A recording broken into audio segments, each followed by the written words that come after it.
Hello, welcome to this new episode of Concurrences. I'm Aurelien Portuese, the director of the Schumpeter project at ATIF, the Information Technology Innovation Foundation, and I'm also adjunct professor at George Mason University. It's my pleasure to have today Gregor Langus. Gregor just authored very recently an article together with Vilen Lipatov titled Value Creation by Ad-Funded Platform. This article is a very interesting article on a very topical subject, which is the ad-funded platforms and how to regulate them or how not to regulate them. Gregor and Vilen are both economists from the competition sphere, which is based both in Belgium and Germany. So Gregor, thanks for being with us. Thank you, Aurelien. Right, so so your article is titled Value Creation by Ad-Funded Platforms. And of course, you look at how these ad-funded platforms create value. But before delving into this topic, can you tell us why this topic is important and why you felt the need to write on that very topic? Well, so yeah, the first answer would be that that's what we do. We analyze topical competition policy questions, and ad-funded platforms are topical and have been topical for the past 10 years, so to speak. There's been a lot of talk about how we should approach regulation of ad-funded platforms in particular. Ad-funded platforms collect a lot of data, some personal data, and process that, and that's been also an issue. And this debate has just been led from different aspects, some of which I don't think relate so much to the competitive process, which is what I think competition policy should focus on. And we thought of, clearing out a little bit this landscape by pointing out which of the issues are related to, the competitive process in itself, and how regulation, and specifically asymmetric regulation, where you focus more on ad-funded platforms than you do on fee-funded platforms, could affect the competitive process, but then ultimately consumers. Right. So precisely, you mentioned a number of aspects that we will try to decipher in the next few minutes. But before delving into that question, I think it's important for our listeners to know what is an ad-funded platform, because we may use that term quite broadly and extensively, but what is it? Right. Well, the short answer is that it's a platform that is mostly or exclusively financed through advertisement. And the longer answer would be something as follows. First and foremost, an ad-funded platform is a platform, and two things make a platform. That is transactions between platform participants. That is how a platform creates value. So, and these transactions can be commercial transactions, or they can be social interactions on social media platforms. And the second thing that you need to have a platform, as we think of platforms in economics, that is two-sided platforms, you need some kind of network effect that cannot be fully internalized by setting prices for transactions or for participation. And in a nutshell, that's a situation where adding a user makes a platform more attractive for other users. Right. Now, what's important, I think, is to succeed. That is to grow and remain relevant over a longer period of time. A platform must do at least three things right. First, it must find some new way in which to facilitate transactions. That is, it must innovate, because displacing an incumbent platform by offering more or less the same service, it will not typically work, because they are larger platforms. Incumbents, they typically provide more value to users on account of network effects. Second, a platform must find a way to nurture these network effects, like it must find a way how to match user to user or user to content, manage congestion, make sure abuse doesn't happen. And for this, platforms typically use data, sometimes personal data. And finally, most importantly, perhaps, it must find a way to monetize the value that it creates. Right. And it must monetize it in a way which doesn't stifle, those very network effects which the platform nurtures to create that value. And an ad-funded platform is one which, found it optimal to solve these three problems by adopting a model whereby users get service for free. Of course, somehow it must monetize, and in exchange for the free use of the platform collects personal data, shows user advertisements, and advertisements then pay for, for clicks on their ads. Right. Yeah, that's a very important. The third point is precisely what you focus on, monetizing. I mean, just making the platforms economically viable, because at the end of the day, the platforms won't survive if it doesn't make money. And then we have in mind a lot of examples of platforms just who die because of a lack of monetization. So that's why it's so important for platforms to be able to monetize in the long run. And so why do ad platforms are so important, and why do they attract so much attention, both from the public, I would say, because when we talk about the main ad-funded platforms we have in mind, there is a lot of, let's say, press coverage and things like that, but also from the regulators and the enforcers. There has been an avalanche of reports, of studies thinking about ad platforms. Why there's so much attraction about that very model of advertising funding platforms? Right. Well, there's a confluence of factors, and I can list a couple, I think. And, the first is that they simply touch very many people. Everyone knows YouTube, Facebook, Instagram, Twitter. Many people, most people in the Western world use these platforms, and they use them to communicate with their friends, but also to communicate with the world at large, to get news, also fake news, form opinions of socio-economical, socio-political issues. And as such, platforms are just important, from a political perspective, also to politicians. They speak a lot about them. The second thing is more relevant to this antitrust aspect. They're large, these platforms. They have many users, and they hold a certain degree of market power, some of them. And they are large precisely because they need to be large to create this value because of network effects. But, because larger platforms create more value for each user compared to small platforms, they are also then hard to displace for smaller wannabe rivals. And that's that antitrust aspect. And I think the third, aspect, which, at least in the past has been very important, is that they collect personal data, and that hinges on privacy. And people, we are generally uncomfortable, and we have some kind of urge, to protect some areas of our lives from the prying eyes of the public. That's something that, comes instinctively, and we are very sensitive about it. So I think it's this confluence of factors that attract so much attention, even, somewhat disproportionately then in antitrust arena, I say. Right. And yeah, I think that's totally right. There's a real concern for privacy, but at the same time, people still want many of the free services and the free products that are offered by those platforms. So I think there's been a discussion about about how much you would be willing to increase the privacy standards, even though that leads to the service that you use for free now being charged. And I think the consumers are still very price sensitive, I would say. Free is a very attractive price for That's right. And not only because it's lower than a positive price, but also because, it avoids this hustle and transaction costs where you need to take out your credit card and pay for something because you're not even sure how valuable it is for you. I agree. Yeah.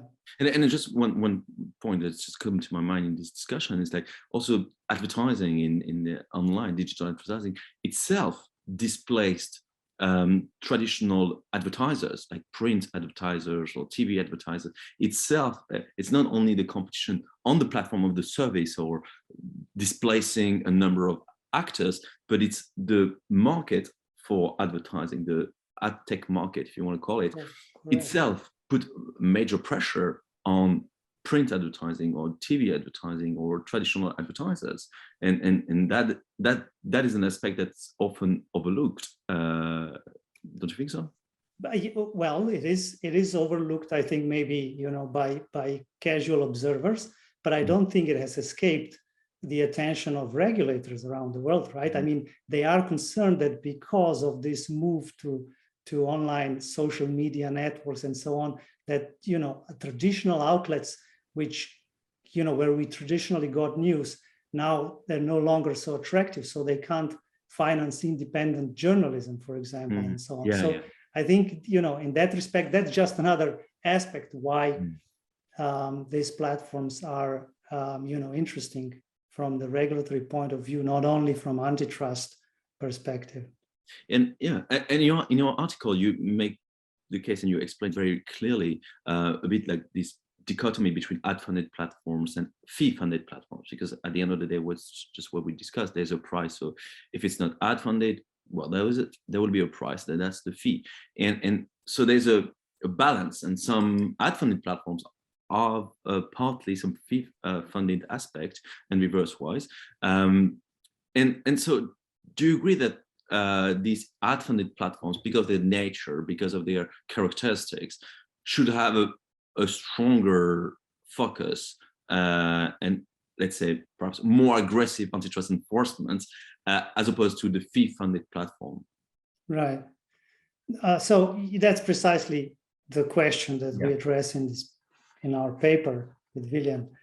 Look, if we agree that, you know, competition policy enforcers should be concerned mostly or exclusively with the competitive process, then I think the answer must be no. So, you know, ad-funded platforms do not in itself merit more attention from antitrust enforcers than fee-funded too. And that's because in the same set of circumstances, there's no reason to think that ad-funded platforms are more prone to interfering with, you know, the effective competitive process compared to fee-funded platforms. And I think the focus on ad-funded platforms, you know, actually comes from this idea that competition policy enforcers should be concerned with more than just the competitive process, that they should incorporate privacy and certain socioeconomic or socio-political considerations into their analysis. Now, you know, ad-funded platforms certainly trigger some privacy and socio-political considerations. I do not, you know, dismiss that. It's just I'm not an expert on these aspects. But what I do think is that, you know, it would not be wise to import those aspects into competition policy. And we do focus on competition policy questions.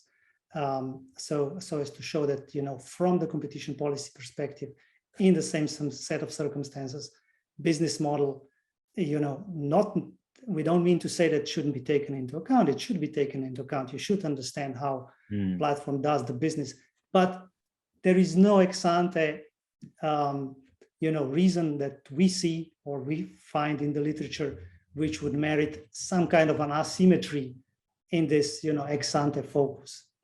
Yeah. So what you're saying is that there's no real need for a presumptive approach against platforms, like having a skepticism. I think you can even make, that's what you say in the article, but I think it's just developed. You could perhaps even make the opposite argument, saying that because it's free, there could potentially be a presumption of consumer benefits, of consumer welfare. Just the fact that it's very hard. I mean, without staying in the Chicago School of Consumer Welfare Standards, is only limited by lower price, because it's much broader than that, but also low price or zero price is perhaps a strong indication of a consumer benefit already granted. It doesn't mean that it can be anti-competitive, but there should be perhaps, like, you know, in the balancing, perhaps a strong, an aspect that is strongly taken into consideration, which is the free services, right? So in order to be anti-competitive, what I'm saying is that the anti-competitive effects must be much greater than in a traditional market because the benefits are much greater. So yeah, I mean, we economists, we like to approach things analytically. So I wouldn't even have any such presumption. I try to, and when you put a model, you kind of on the table, right, to assess something. Yeah. You objectively, or at least okay, there's always assumptions, and there's sometimes there is a focus, and focus might sometimes feel like an agenda, but what you want to do is you want to put the proper weight on the basis of some assumptions on multiple factors, including the price, and our results do not really depend on whether something is free per se. Of course, free is better than for consumers than a positive price, but it might come at the expense of less privacy. It might come at the expense of poorer service and so on. So this is part of the analysis, and I think just proper weight should be given to all these considerations.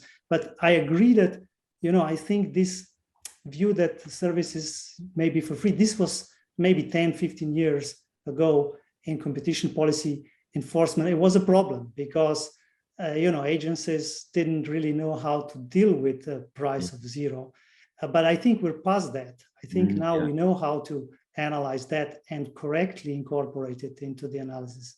I totally agree. I think this aspect, like, oh, it's zero priced, so therefore we don't know how to apply antitrust. I mean, we know this two-sided market looks at the other side, looks at the other aspect, and I think this argument is pretty weak, and we know how to apply antitrust in free service. So, well, let's move on the ad-funded business model specifically, because the article is precisely thinking about how to monetize and how these ad-funded platforms create value and are, at the end of the day, economically viable. So how these ad-funded platforms can create value for users? What are their circumstances and that you discuss in your article? Right. So in our paper we compare ad-funded and fee-funded models because this is the aspect that we wanted to analyze. So an important part of our research, if you like, is the circumstances in which ad-funded model is more apt at creating value for users, because obviously the platform chooses which model it to adopt. So you have to understand when it will adopt a certain model. And to understand when ad platforms have an edge over fee-funded platforms in value creation, you need to appreciate that platforms exist to facilitate various kinds of interactions among platforms participants. And when I say interactions, I mean transactions on, for example, on marketplace platforms, or social interactions on social media platforms. And it should not then come as a surprise that the answer which business model is better suited will have a lot to do with the nature of these interactions. And in a nutshell, ad-funded platforms are more likely the way to go when there are strong positive network effects that are associated with interactions on the user side of the platform. And when charging a positive fee would somehow destroy or stifle these positive network effects. So then you may ask, okay, when are these network effects important, and when a positive fee would stifle them? We discuss this in some detail in the paper, but let me just summarize shortly. And the circumstances are when you have many transactions, and most of these transactions would create relatively small value, like posting, viewing the post, engaging with the post by posting a like and stuff like that. When the value of each interaction or transaction is uncertain and potentially asymmetric across those engaged in these transactions. For example, if you look at social platforms, you see there's a lot of asymmetry. Some individuals have a lot of followers, they're pivotal, others have very few, but they are important nevertheless because they are the audience. Some posts generate a lot of engagements, others just go by without even a ripple. And then, transactions on these platforms that are often ad funded also create value for people who do not actively engage except as audience, right? So now, if you have a platform which facilitates transaction like this, consider it deciding to charge a positive transaction fee for a post or a comment, or even a membership fee per month. What will happen is some users will pay this fee, but some will not, and the platform will lose some users. And those users who have paid will have fewer users with whom they interact, which will make the participation for those paid users also less valuable. And next month they will not pay anymore. Right. And once this whole cycle starts unraveling, then you no longer have a functioning platform which creates value. These are classical network effects, but they are particularly strong in the context of interactions on social media platforms where ad-funded model dominates, right? And in the presence of such network effects, the platform might just say, okay, look, the best way to create value, to generate and preserve these network effects is that I charge users a zero fee. Of course, somehow it must generate money. And this is best done in a situation like this by attracting another user group. In this case, it's the advertisers, and then charging the advertisers for clicks. Yeah, that's a very interesting point. Like these small positive transaction fees that the platforms could be willing to introduce, that could have, like as you just said, like exponential negative network effects. Like right, not always, but suddenly, yes, not always, but suddenly a wide range of users just crowd out, and there's a crowding out effect, and it can be very sudden, can be very as the network effects are created exponentially, they can be destroyed exponentially, right? It's it's hard to create those network effects, but it's very hard. It's very easy as well to destroy them because the network effect will benefit on other platforms, and the consumers will vote with their feet at the end of the day. So that's a very interesting model, and I think that's something that enforcers need to be clearly aware of. The free aspect is very inclusive, because as you just said, introducing a small fee will discriminate against many users who won't pay that fee, right? That's right. And some, if you think of Facebook, Instagram, etc., many users, audiences that are important for people, posting there don't even have a credit card, right? Yeah. And some don't have a lot of big incomes and not a lot of purchasing power. Yeah, so they won't do it. But they're important as audiences, nevertheless. So yeah, so it's inclusive to have a free platforms. And then you will think the opposite. You just mentioned WhatsApp, for example. There was a positive transaction fee before WhatsApp being acquired, and then suddenly, because it was kind of removed and funded by advertising, whatever, the Facebook model, then people switch on WhatsApp. But would you use WhatsApp as often if it was chargeable and you have to pay for sending messages, whereas you could send messages through iMessage or even Facebook Messenger or through emails or whatever? I don't think so. So I think there's a great crowding in effect when you have these free services, or crowding out effect when you introduce, as you just said, this small positive transaction fee. Look, there are alternatives for WhatsApp and free alternatives. You mentioned some, but there's Viber, there's Telegram. And as long as there is a free alternative, I think, even €2 charge, maybe even per year will deter me. Yeah, that can be a very prohibitive cost for some people who just wouldn't want to do that. So this alternative between the ad-funded platforms and the fee-funded platforms, it's interesting because you engaged in that discussion in the article. But when is the ad-funded platforms model better than the other fee-funded platform model. Do you see some market circumstances or different characteristics that make you enable you to draw some characteristics of what are the best factors for these ad-funded platforms to emerge and to thrive? Right. So for ad-funded platforms, we went through a list of factors. It has to do with the nature of interactions and the type of external effects that they generate on users that are not directly engaged in these interactions. So the network effects, and that's what we discussed. So perhaps, it's best if I just make a comparison to the fee-funded model now and explain when that is a better choice. Right. And again, it will have to do with the nature of interactions on the platform.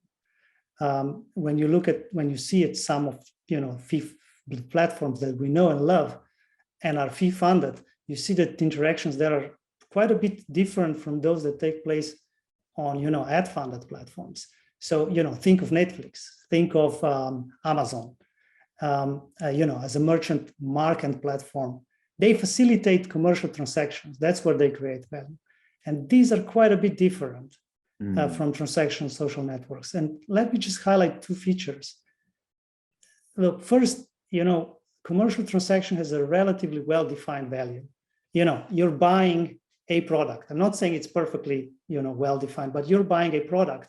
How you're already engaging with the seller of that product, either through, when you're searching or when you are considering the purchase, when you're going through characteristics. And that value is typically significant. So, if I manage to buy a laptop, cheaper online, it's going to be significant value from that specific transaction. So, in contrast, many interactions in which you engage on Facebook, they have low value, and sometimes you don't even know whether whether they're going to trigger some response. Maybe they, ultimately, you've ultimately generated a huge response and becomes a huge value, but typically it's small.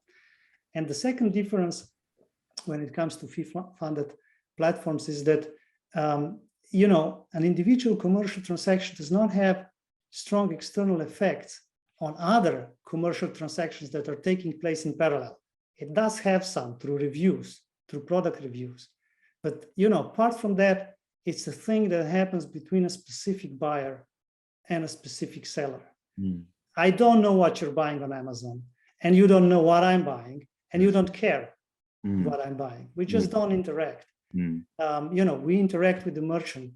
So you have basically two things on merchant platforms. You have a good sense of the value of transaction, and this allows the platform to kind of fine-tune the commission such that it does not deter the buyers and sellers from going through with the transaction.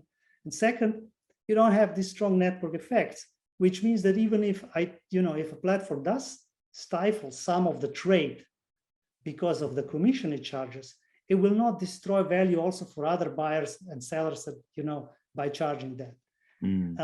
So, what I'm saying here is that the choice of a business model, ad versus fee-funded model, plays a role in value creation. And in some sets of circumstances, one is better, whereas in another set of circumstances, the other model works better, right?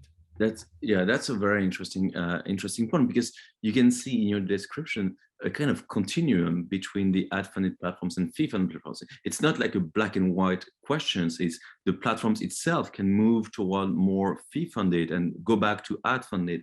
And this makes me think that, enforcers have to really take into consideration the fact that all these different business models compete with one another, right? It's not you have ad-funded business platforms compete only with ad-funded business platforms, and the fee-funded business platforms compete only with, you will define a market that is so narrow that you will only exclude different business models. Platforms compete also on the basis of business models, of how you interact, right? Would you agree with that characterization? Right. So, yes. Indeed, there is a lot of interaction. Now, it depends on what sort of service you're looking at. When we think of well, some ad-funded platforms are even, combined, ad and fee-funded. They may have a premium service which is advertisement-free or less advertisement, and you pay for it. And they compete, and then Netflix is a pure subscription-based model, so a fee-funded model, and it competes probably with attention to some extent with YouTube. So there is a degree of competition there. Now, how exactly? But Amazon, doesn't compete so much directly, at least with YouTube, for example, even though they both advertise and in some sense they and you can follow up. So how exactly, to what extent they compete, it would be a matter for analysis in the exact set of circumstances. You'd have to look at that, and antitrust enforcers are apt at doing so. But yes, I mean, there is a whole lot of different types of interactions, competitive interactions going on between, these platforms. Some interact very closely, they are in tight competition. Others, they interact less closely, and they are in a more loose, there is a more loose sort of competitive interaction between them. But yeah, I mean, it's a gray world. Well, actually, there is a lot of color today in Brussels, so it's not so gray. But it's not black and white. We do model it a little bit as a black and white. So we say, okay, immediately when a platform switches from zero fee to a positive fee, it becomes a fee-funded platform. But that does in no way kind of like limits the relevance of the insights that we obtain.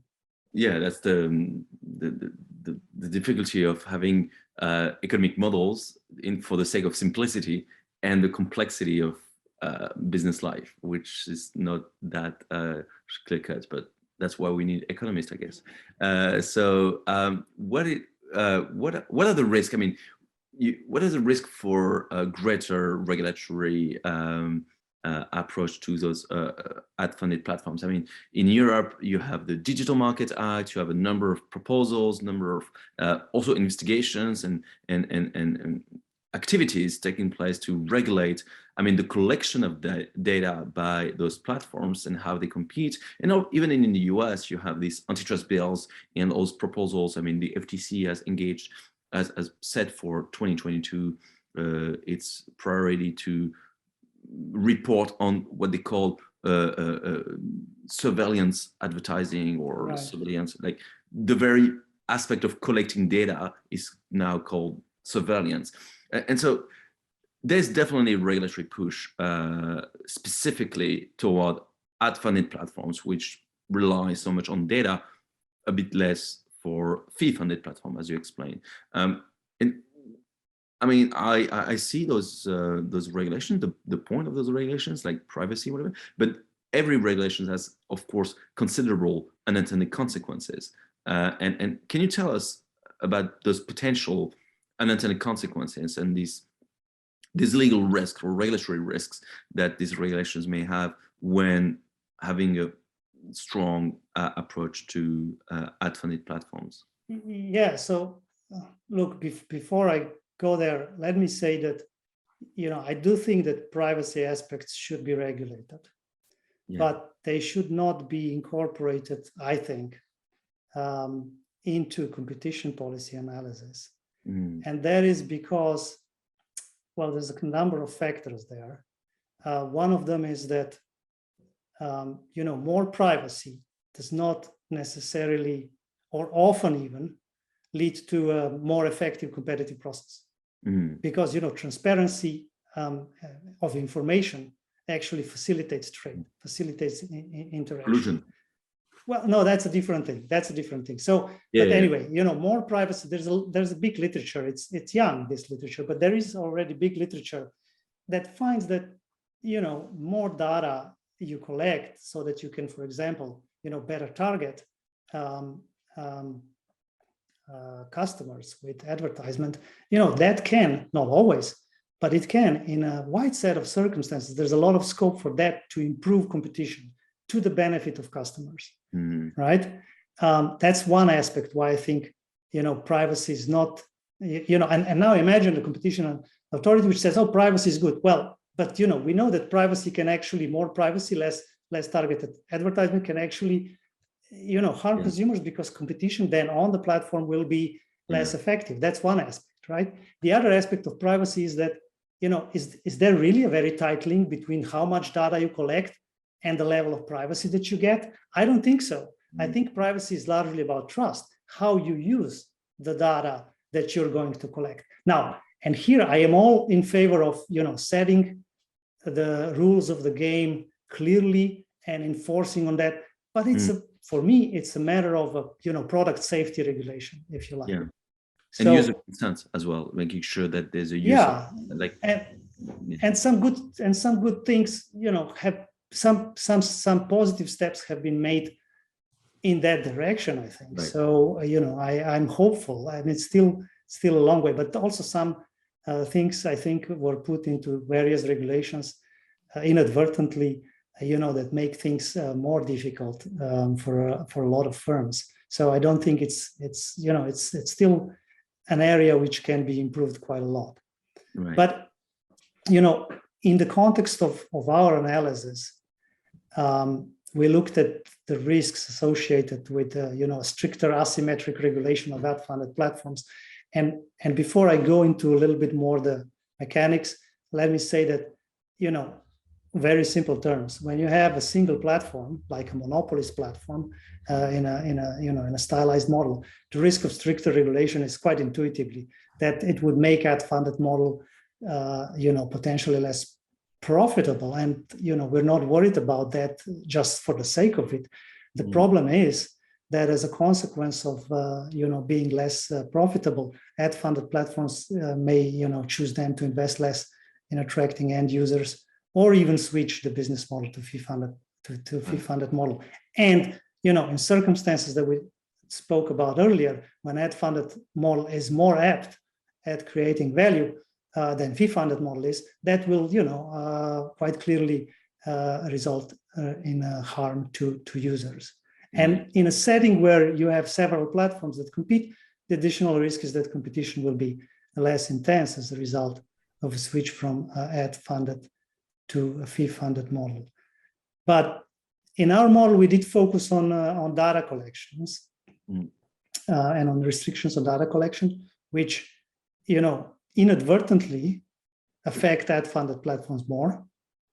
It's not exactly an issue of asymmetric regulation, because, we're not speaking about ad-funded platforms, we will regulate more, but it does, and we cannot deny that, affect ad-funded platforms more, because they rely on personal data to target advertising, and in turn create revenue that they need. And we asked the question how such restrictions on data collection may affect the incentives of platforms to adopt ad-funded model, and how this in turn will affect consumer welfare. And it's rather straightforward to see how data collection restrictions will make ad-funded business model less attractive for the platform. We know that to improve the relevance of ads, the platform needs personal data. More relevant ads are more likely to generate sales, and advertisers will be willing to pay more per click when an ad is more likely to result in a sale. Yeah. And the platform may not immediately switch to a fee-funded model if you restrict data collection, but when you do so, because now they can no longer sell their ads for as much money as before, this also affects negatively the incentives of these platforms to attract users and keep them engaged. And by offering them valuable experience, certain services, by innovating, investing more in that, and this harms users and it harms the competitive process. Right. But we also looked at what happens when a platform does decide to switch to a fee-funded model, and we see that this is likely to harm end users in several ways. So the first one is that some users will choose not to participate. That charges a positive, when a platform charges a positive subscription fee. This reduction in the number of participating users will reduce the value of use or participation to the remaining users. those that remain will have to pay a fee. That's an obvious effect. And there also will be transaction costs related to paying a positive fee. So that's, even if you have only one platform that is in a market, but if you have competition, we also see how degradation in data quality because of restrictions on collection of data can lead to weaker competition. And that's because a decrease in the fee that advertisers pay for a click will trigger an increase in subscription fee, or fee that you charge for interaction, to which then competitors will also react by increasing the subscription fee. So you get these effects across the board. Right. I think it's that's clear that as you very well pointed out, that the regulation can push and can inevitably incentivize the transition toward fee-funded platforms, which itself may not benefit consumers and have this exclusionary aspect on some consumers who may not be able to afford that, and that's something that needs to be. I remember there's one antitrust bill in the US which, interestingly, almost like make an exemption when the platforms pay a fee, and like it's not that one of those obligations are not applicable when the platforms charge a fee, but this is one of the obligations are applicable when it's about collecting data. So it's as if like a fee would be a sort Magic. of exemption. Right. Because you charge a fee, that means that you don't need to collect data, and that is almost like an antitrust exemption. And I think that definitely overlook the consumer benefits of having a free product. It doesn't mean, as you said, that we should disregard privacy concerns, but at the end of the day, I don't think we want all services to be charged and to be charged to consumers, because that will have a very strong discriminatory aspect on lower income consumers. Anyway, so I think it's very interesting because we see this regulatory push that somehow, perhaps by default, favors fee-funded platforms because it's a simple model that relies less on data. So it's very interesting that you point that out. Just before closing, what is your main recommendations for regulators, and also, like, what is your next stage of research? Like, from this paper, you identify some ways to perhaps better research on how perhaps the higher quality of data may have some aspect on your analysis, and how can better data quality can improve monetizations of the platforms. And what does it mean to have better data? What is better data? I mean, that's perhaps an area of research. So what would be your advice for the regulator, and what would be your next stage of research on this area? Well, I hope it's not too trivial, but my advice would be not to follow the instinct to think of ad-funded platforms as inherently more prone to being naughty in the antitrust sense. That is not the case. Consider that even if some ad-funded platform is not going to change the business model because you slap additional regulations or look at them more stringently than you do the fee-funded model, it may still compete less intensely, or have a less of an incentive to attract additional users and keep them engaged by providing more valuable experience. So and to consider the urge, and I think in that sense, my sense is that EU regulators actually are quite good at resisting the urge to import considerations such as privacy, social, political, socioeconomic considerations. Now, I saw you cringing there a little bit, so you're probably not agreeing with me, but I think it's hard to resist this temptation, and it's hard to resist the push to do so. But I've seen, in practice, when it comes to implementation, at least if we look at, most cases, mergers, but also antitrust cases, there is, I think, some hygiene in that respect, not to import too much those considerations. But, also, things like, sometimes we see also things like, okay, privacy is like almost like price, or it is like a quality parameter. That's not the case. More privacy, more quality does not make competition less intense, but more privacy can. Yeah. So, this type of fallacies, they should, people should avoid. That's really like, that's the basic. I mean, don't fall for this sort of, I mean, this is just, political talk, not policy talk. So that would be my advice. Yeah, perhaps I'm less optimistic, perhaps on the European. I think we see the German push for that I was talking about earlier. I think the German authorities and their activities and their leadership, their initiative in terms of pushing, including privacy into antitrust is, I think, would be unavoidable for the European Commission when they implement the digital. That's what I'm saying. Like, but it would be wrong. Sorry. But then if that is a real risk, then that's what I would say. Okay, look, privacy is not like quality. It's not like a price or the inverse of a price. It has impact on competition, on competitive process, and also it's not as easy as saying more, less data, collecting less data is better than collecting more data, because it leads to more privacy. Privacy is a much more complex issue than than how much data you collect. It's how you use that data. Yeah, I think you made the case very well, and that's very it's very important to have that in mind, and I recommend every listener to read your paper. So I just recall the title of the paper. Thank you so much. Value Creation by Ad-Funded Platforms.